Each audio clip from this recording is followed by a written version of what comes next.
Good Morning Business, le grand entretien. Le grand entretien ce matin à 7h44 sur BFM Business et sur RMC Découvert, c'est avec Thierry Blandinière. Bonjour, vous êtes le directeur général d'Invivo, le géant coopératif de l'agroalimentaire français. Vous êtes présent dans le retail, je le redis, avec les boulangeries Louise, avec Gamme Vert, avec Jardiland. Vous continuez votre expansion à l'international. On va en parler. Je rappelle quand même un groupe avec 11 milliards de chiffre d'affaires, 15 000 collaborateurs dans 40 pays, 167 coopératives associées. Il faut bien remettre les choses en place. C'est un groupe énorme, le groupe Invivo, et donc vous continuez à l'international, vous investissez en Afrique du Sud, en Inde, au Brésil, au Vietnam, aux États-Unis, même en Ukraine. On va en parler. Comment on pilote un tel groupe dans un contexte international compliqué? Il y a la géopolitique, il y a des incertitudes commerciales. Comment vous gardez la tête froide? Il faut garder la tête froide, il faut prendre du recul, il faut avoir un cap long terme. Donc l'intérêt d'Invivo, c'est qu'on a une vision long terme, on est là pour structurer des filières, des céréalières, et donc c'est ce qui nous guide, c'est notre boussole. Donc on sait qu'il y a des turbulences, il y a de la volatilité, donc il faut faire preuve d'agilité, il faut regarder où sont les opportunités, parce que derrière ces crises, il y a toujours des opportunités à saisir. Et là, les opportunités pour nous, c'est d'accélérer dans les pays émergents, finalement, et de créer des liens beaucoup plus resserrés qu'on avait auparavant, notamment pour bénéficier quand même de l'effet un peu repoussoir des États-Unis sur une partie, en tout cas, des différents marchés, et de renforcer nos alliances stratégiques. Et alors, ce sont quoi, par exemple, vos cibles préférées stratégiques dans les pays émergents? Alors, c'est clairement les pays du Moyen-Orient. L'Arabie Saoudite, c'est vraiment un marché incroyable pour le futur. Il faut absolument qu'on s'installe là-bas. On a créé une filiale, donc commerciale, puis maintenant certainement industrielle, pour déployer nos savoir-faire et exporter les céréales françaises. Je rappelle que l'Algérie, malheureusement, n'est plus un client. L'Algérie a switché sur du blé russe. Et donc, nous, ça nous permet de récupérer un nouveau marché aussi important que l'Algérie, avec des liens économiques aussi plus intéressants, avec des projets de développement dans le pays et d'investissement. Vous y êtes accueillis les bras ouverts ou pas? Alors on n'est pas tout seul là-bas, parce que les Saoudiens travaillent aussi avec les Américains et aussi les Russes et les Chinois. Donc il faut trouver notre place, mais on est accueillis normalement et ils nous attendent. On a un savoir-faire français qui intéresse beaucoup ces pays-là, notamment sur la transformation des céréales. En Ukraine, vous avez 500 salariés qui sont présents. Vous projetez d'y construire un silo portuaire. On sait à quel point l'Ukraine est une puissance sur le plan du blé. Là-bas, comment vous arrivez toujours à travailler? Il n'y a pas de vision complexe sur l'avenir? Voilà, on recommence à travailler, puisqu'on peut exporter maintenant des ports d'Odessa avec un système d'assurance qui fonctionne. Il y a 6 mois, il n'y avait pas de système assurantiel, donc on ne pouvait pas faire des bateaux pour exporter vers notamment le Moyen-Orient. Donc maintenant, ça semble se stabiliser, donc on est plus rassuré, on doit décider d'investir, sachant qu'il y a un plan Marshall de redressement de l'Ukraine. Et donc on veut s'inscrire dans ce plan pour bénéficier aussi des aides pour construire des silos portuaires et rééquilibrer notre modèle économique de trading, parce que pour bien marcher à l'international, on ne peut pas marcher que sur le pied des céréales françaises européennes. On est obligé d'avoir d'autres originations, et l'Ukraine est stratégique pour nous pour équilibrer notre modèle économique. Pour s'exporter, il faut aussi faire des cessions. Vous avez un plan de cession d'actifs autour de 500 millions d'euros. Vous voulez céder quoi? On a beaucoup d'actifs dans notre portefeuille d'Invivo, puisqu'on a un conglomérat avec des actifs qui sont moins stratégiques. Donc on a cédé par exemple Soufflet Alimentaire, quand on a racheté le groupe Soufflet, la partie alimentaire au groupe Avril, donc c'était il y a déjà 3 ans.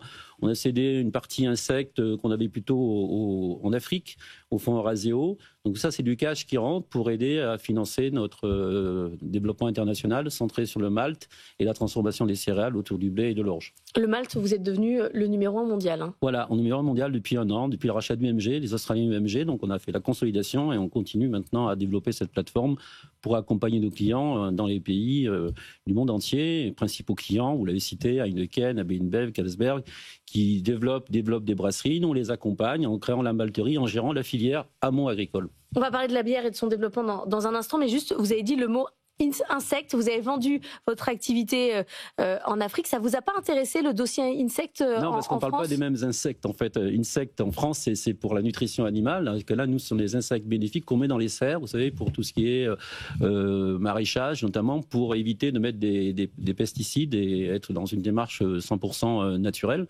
Et donc nous, comme on est recentré de plus en plus sur la partie grande culture, donc tout ce qui concerne le système maraîchage et fruitier, culture spécialisée, c'est moins stratégique pour Invivo, donc on a cédé cette branche. Mais ce dossier insectes en France qui était à reprendre au tribunal de commerce, vous l'avez même pas regardé parce que il est parti à la casse. Je connais très bien ce dossier puisqu'au départ, on était au début du financement de la start-up il y a 10 ans, quand on était en nutrition animale. Et on a vu quand même les limites la performance du produit qui était généré parce qu'on n'avait pas assez d'énergie dans le produit, notamment pour tout ce qui est alimentation animaux de rente, par rapport au soja notamment ou à d'autres céréales. Et donc on savait que c'était difficile. Donc ils se sont repositionnés de plus en plus sur, on va dire, des circuits moins puissants d'un point de vue volume, par exemple les circuits pet food, qui restent des petits marchés. Et donc ça ne justifie pas une usine aussi importante. Mais ça, on leur avait dit il y a 5 ans. Hein. D'accord. C'est pour ça qu'on n'a pas suivi il y a 5 ans. Donc du coup, on ne va pas revenir dans le dossier maintenant. Évidemment. Voilà pour le dossier Insect. Sur la question de la bière, vous travaillez avec Heineken. Il y a un très fort développement de la bière sans alcool. Ils ont fait le premier produit. Là, pour vous, c'est un débouché très important. Là aussi, développement dans plein de pays qui ne consommaient pas de bière auparavant. Oui, et puis c'est intéressant, puisque dans la bière sans alcool, il faut mettre plus de malt pour plus de goût. Donc c'est hyper vertueux finalement. D'accord. Plus on vend de bière sans alcool, plus on vend de malt. Donc on est. Et puis mais l'écart est de quelle quantité ? Peut-être de 1 à 2 quand même. Hein. C'est assez intéressant pour une qualité de bière. Attention, une bière premium, c'est important. Et donc on pense que c'est un marché très intéressant, notamment dans les pays que vous connaissez, l'Arabie Saoudite et autres, parce que c'est des débouchés supplémentaires très intéressants pour le malt et le savoir-faire français. Donc plus de bière sans alcool, plus de malt. Exactement, c'est super. Ça c'est vertueux, vous voyez, en termes de politique RSE. C'est pour ça qu'on s'intéresse beaucoup à l'orge brassicole et notamment à la bière sans alcool, parce que c'est un potentiel assez incroyable dans le monde sur les 10 prochaines années. Vous parlez de RSE, vous avez aussi un projet sur les engrais bas carbone. Vous êtes engagé auprès de Fertig. Alors c'est espagnol, je crois, ça se prononce comme ça. Où est-ce qu'on en est le projet ? Vous avez un projet d'usine dans les Hauts-de-France. Ouais. Alors c'est Fertig, fertilisant à base d'hydrogène en fait. Ah donc c'est Fertig. Voilà. C'est l'espagnol, ça se dit G, c'est G, voilà. Fertig, etc. Et donc l'enjeu c'est quoi ? C'est de relocaliser la production d'engrais à l'échelle, notamment des engrais verts, donc à base d'énergie renouvelable. Donc c'est ce projet qui est formidable, notamment au nord de la France, qui nous permettrait de produire 500 000 tonnes d'engrais. 500 000 tonnes d'engrais, c'est 3-4 millions de tonnes de céréales qui pourraient être complètement décarbonées. Et ça, c'est un enjeu long terme, puisque le temps que l'usine se mette en place, on sera plutôt sur 2030-2032. Mais c'est aussi notre vision du monde. Voilà, je disais en introduction qu'on travaille sur le long terme. C'est encore un exemple de montrer qu'on a un cap long terme pour participer à la décarbonation de la filière. Mais il y a la décarbonation et puis il y a le sujet des engrais avec notre dépendance à la Russie. Est-ce qu'on pourrait réussir à trouver d'autres provenances, d'autres engrais pour l'ensemble de l'agriculture ? Disons que ça coche toutes les cases, ce projet. Puis finalement, ça relocalise la production, parce qu'aujourd'hui, on est très dépendant des importations russes, mais aussi d'autres importations. Du coup, on relocalise des engrais en France, donc en termes de souveraineté, c'est parfait. Et ensuite, on est dans une démarche de filière durable, puisqu'on travaille l'engrais de demain, en fait. Donc l'engrais du futur, l'engrais vert, qui vous permet d'être compétitif.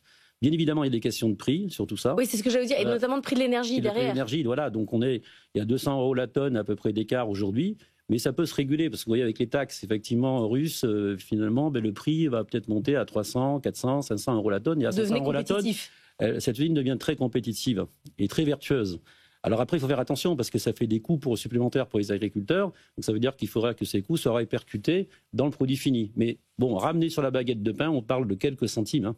Est-ce que vous discutez avec EDF pour avoir justement... Bien évidemment, pour le prix de l'énergie, c'est essentiel aujourd'hui. Donc les discussions sont en cours. On sait qu'il y a des discussions assez serrées parce que c'est important d'avoir une énergie très compétitive pour favoriser ce type d'investissement.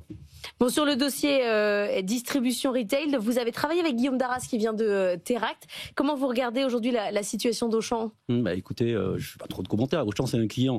Guillaume Darras, c'est un super directeur général qui a une charge assez lourde de restructuration et je trouve qu'il fait bien son travail aujourd'hui et que le groupe Auchan avance dans la bonne direction. Bon, c'est compliqué sur le point des franchises. Comment, là, vous regardez, vous, le dossier ? On a des difficultés sur Carrefour avec des franchisés qui disent qu'ils ne sont pas traités comme les autres. En même temps, ça a l'air d'être le modèle qui se développe clairement partout. C'est le vôtre aussi ? Oui.